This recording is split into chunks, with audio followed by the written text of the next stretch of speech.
is a Hindu remnant, and therefore this should be banned, this should be stopped, it should be discontinued. Nothing happened there. It continues as before, goes on. And therefore it is that I often feel that the bonds of culture even disregard religious diversities. Religious diversities will remain, and they should remain, nothing wrong about it.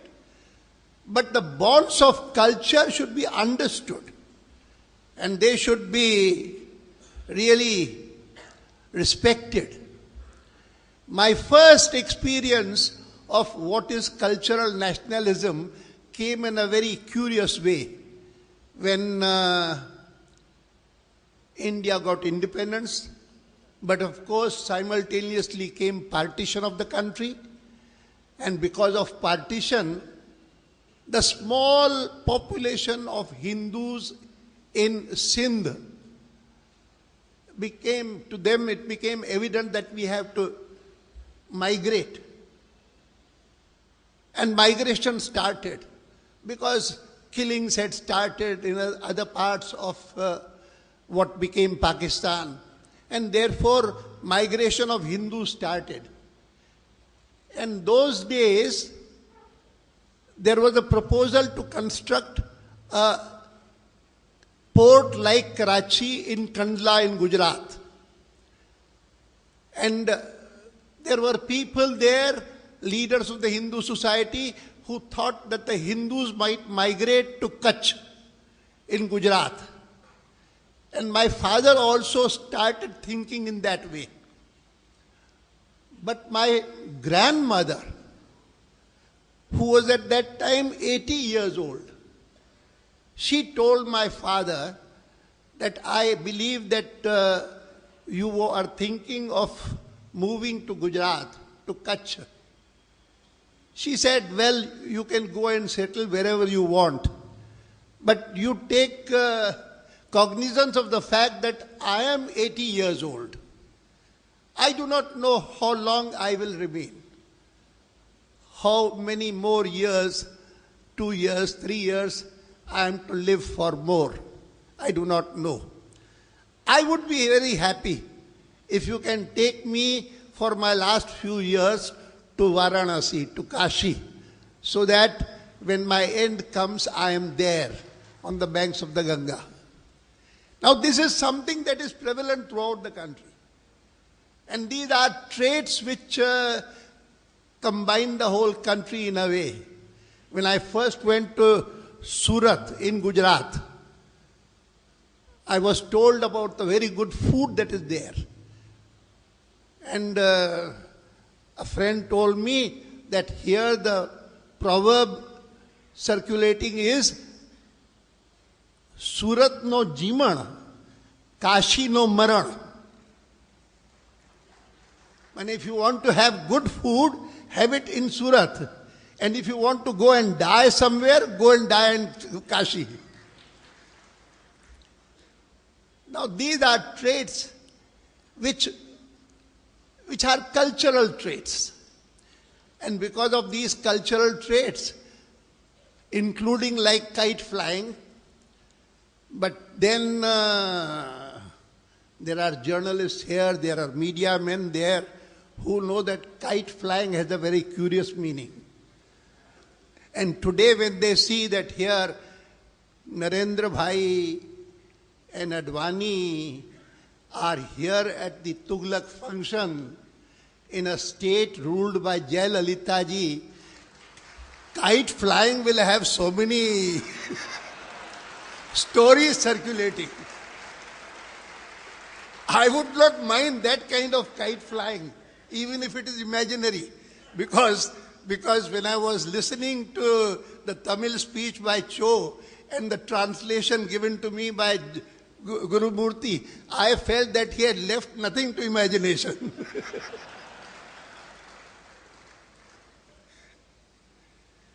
And actually I can say I am today, I happen to be following the happenings in India's parliament very closely. And when I think in terms of the kind of political parties that would associate with us and cooperate with us, we happen to be the principal opposition against the present government. And among the parties that have been continuously cooperating with us, helping us in all respect, it is not merely AIADMK may not be part of the NDA, but the kind of cooperation and assistance we have received from the party under the leadership of Jayalalitha ji has been total. There has been no reservation of any kind, and therefore it is that even in my yatra, my 40 days yatra that I undertook in the month of October and November, when I reached Tamil Nadu and I came to Tamil Nadu, I started from Madurai. It is from Madurai that my Rath went to Thiruvananthapuram, from there to Kerala. And in Madurai, after a short while, I got information that the bridge over which the Rath was to pass, beneath that, a bomb with 7 kg of RDX was kept, and had it not been for the people there, villagers there, who saw it in the morning and reported to an AIADMK office bearer, local, who went and informed the police. And then all necessary steps were taken to remove the bomb and to inform our colleagues and advise us to change this route, go from this place and that place, which was done. And when I rang up the Chief Minister to thank her for what the police had done, she said that it is Providence that has saved you. And the next sentence touched my heart. She said, I would not have been able to forgive myself if anything had happened. And that news appeared very prominently in certain newspapers. And I would today again like to express my deep gratitude to the Chief Minister of Tamil Nadu, her party colleagues and her police for having averted this kind of incident.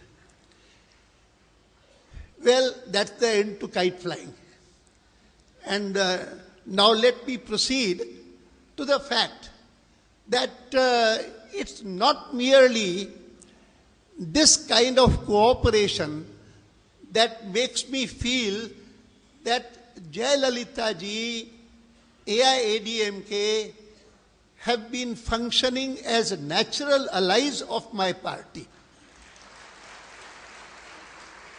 There are so many things common, but the biggest thing common is that a crucial factor for all state governments and a crucial factor which depends on the conduct of the central government is the question of center-state relations, to which Cho also referred to in his speech, and which is something which those who have been following various judgments in respect of Indian nationalism, in respect of the Indian state, what kind of state is this? What are the characteristics of the Indian constitution? They would know that there have been judgments which say that the Parliament of India can amend any provision of the constitution except those that are basic to India's structure. And what are those basic aspects which are basic and fundamental, which Parliament even by a 2/3 majority cannot change? One thing is federalism. Federalism is an essential feature of the Indian Constitution. And what does federalism mean? It means that the central government cannot override the powers and authority of the state governments. Since the days of Deen Dayal Upadhyay, who was our ideologue in the Jana Sangh, or I would say since the days of Dr. Shyama Prasad Mukherjee, we have believed that India should be a strong country. And the strength of the country lies not only in the central government being strong, but in the state governments also being strong. You cannot have a strong central government with weak state governments. Somehow, those who have ruled the center, because they have ruled for 40-45 years without any check or balance, total hegemony, for nearly 40-45 years, the Congress party ruled not only the center, but even the states, most of the states. And as a result of that, federalism was weakened. But gradually, the state governments came to be governed by non-Congress parties. They lost Tamil Nadu. A bipolar polity developed in Tamil Nadu, but a bipolar polity in which the two poles were the DMK and the AIADMK. The Congress became a third party. Similarly, in several other states, one by one, things started changing. As for example, even in Gujarat today, I feel very proud today that we have a state like Gujarat. And we have a chief minister like Narendra Bhai Modi, who is a model for all really. And therefore, when the questioner came and asked Cho a question to which he tried to reply in a manner which seemed to be hedging, but the questioner or the lady who put that question was very forthright. But I, for one, feel proud. I remember when it was last year, when at a press conference, a similar question was posed to me and asked me, he said, you are Chief Minister of Gujarat, which you represent in the Lok Sabha. Don't you feel that he is becoming bigger than the party? And my answer to that girl was, she was also a girl. She was a lady correspondent. My answer to that correspondent was, I said, we know of every family in which very often the younger show greater talent than the elders. And the elders, they don't think that he has become bigger than the family. He feels proud about it, that a younger member of the family is able to acquit himself in a manner as to make ordinary people think that even his father or his elder brother, he did not have such talent.